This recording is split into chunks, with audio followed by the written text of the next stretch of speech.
एक ज़माना था जब पाकिस्तानी ड्रामों का कोई मुकाबला ना था। हमारे ड्रामे सड़कें वीरान कर दिया करते थे, जिनकी मिसाल ड्रामा वारिस, अनकही, धूप किनारे वगैरह। लेकिन फिर यह हुआ, ड्रामा कहानी से निकलकर कमर्शियलिज्म की तरफ आया। उसकी वजह भैया रेटिंग रेटिंग और रेटिंग। फिर आया दौर 2000 से लेकर 2010 तक। इस ज़माने में हर किसी की ज़बान पर तुलसी, कोमलिका, कुमकुम यही होते थे। स्टार प्लस का तोड़ ख़त्म किया हमारे अपने जहनों ने। हमारे अपने ड्रामों में डाला गया मसाला, शशका। अगर इन दिनों ऑनियर होने वाले ड्रामों की बात करें तो गुज़िश्ता हफ्ते चंद ड्रामों पर तनकीद की गई। ड्रामा लापता के खुद मरकज़ी किरदार अदा करने वाले गौहर रशीद ने अपने ड्रामे के ऊपर तनकीद का दरवाज़ा खोला। ड्रामा लापता का एक क्लिप सोशल मीडिया पर वायरल हुआ, जिसमें मामूली झगड़े के दौरान शौहर ने बीवी को थप्पड़ मारा। जवाबन बीवी ने भी टिका कर शौहर के एक थप्पड़ मार दिया। इस सीन में नजर आई अदाकारा सारा खान और अदाकार गौहर रशीद। गौहर रशीद ने अपने इंस्टाग्राम पर इस वायरल क्लिप को शेयर करते हुए कहा कि मुझे टीवी पर तशद्दुद देखना पसंद नहीं, लेकिन आपको अजीब लगेगा कि इसी सीन की वजह से उन्होंने अपने किरदार का इंतखाब किया, ये साबित करने के लिए कि जब्र इंसान अपनी मर्जी से करता है।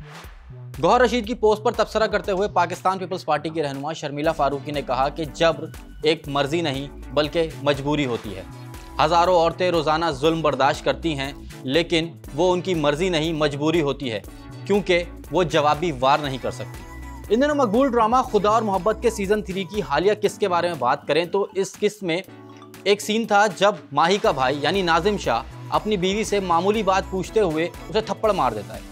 इस सीन का स्क्रीनशॉट शेयर करते हुए एक बार फिर शर्मिला फारूकी ने अपने इंस्टाग्राम पे कहा कि मियाँ बीवी के दरमियान होने वाली गुफ्तगू को नॉर्मल अंदाज में भी पेश किया जा सकता था, लेकिन पता नहीं क्यों हमारे ड्रामा साज तशद्दुद का रास्ता इख्तियार करते हैं। लेकिन फिर भी ड्रामा खुदा और मोहब्बत की मकबूलियत ने ना सिर्फ पाकिस्तान में बल्कि भारत में भी रिकॉर्ड कायम किया।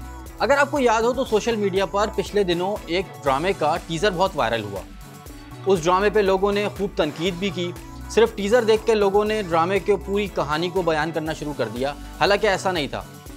उस ड्रामे में दिखाया गया कि रज़ाई भाई बहनों के दरमियान शादी और फिर औलाद की पैदाइश को दिखाया गया, जिस पे लोगों ने तनकीद की। अच्छा, बात यह है कि ड्रामे की उस वक्त तक 16-17 किस्तें ऑनियर की जा चुकी थी, लेकिन उस वक्त तक ड्रामे के यूट्यूब पे वो व्यूज़ नहीं थे जो इस क्लिप के वायरल होने के बाद बने। यानी जब तक किसी ड्रामे के किसी सीन पर तनकीद ना हो या उसका सीन वायरल ना हो, वो ड्रामा इतना मकबूल नहीं होता। यानी मसाला हमारी ज़रूरत बन चुका है। अगर आपको याद हो तो लास्ट ईयर सबसे मकबूल ड्रामे मेरे पास तुम हो का एक सीन बहुत वायरल हुआ जब आयज़ा खान को थप्पड़ पड़ता है। इस पर सोशल मीडिया पे बहुत बहस की गई। इस ड्रामे के एपिसोड के व्यूज़ दूसरों के मुकाबले में ज़्यादा थे। अब बात यह है कि ड्रामा बनाने वाले करें भी तो क्या करें, जिन चीज़ों पर तनकीद होती है व्यूज़ भी उन्हीं पे आते हैं। अब भैया अगर कमर्शियल ड्रामे ने बिजनेस नहीं किया तो कारोबार कैसे चलेगा। पिछले दिनों एक ड्रामा ऑन एयर हुआ जिसका नाम था दिल ना उम्मीद तो नहीं। इस ड्रामे का प्लॉट बहुत अच्छा था। ड्रामे में एक संजीदा मसले को उजागर किया गया। ड्रामे में मसाला इतना नहीं था, शायद यही वजह है कि ड्रामे की रेटिंग कम थी। लेकिन ड्रामे में मरकज़ी किरदार अदा करने वाले अदाकार उमैर राना ने इसकी कम रेटिंग की वजह सिस्टम को करार दिया। यानी मसाला और रेटिंग हमारी मजबूरी बन चुका है।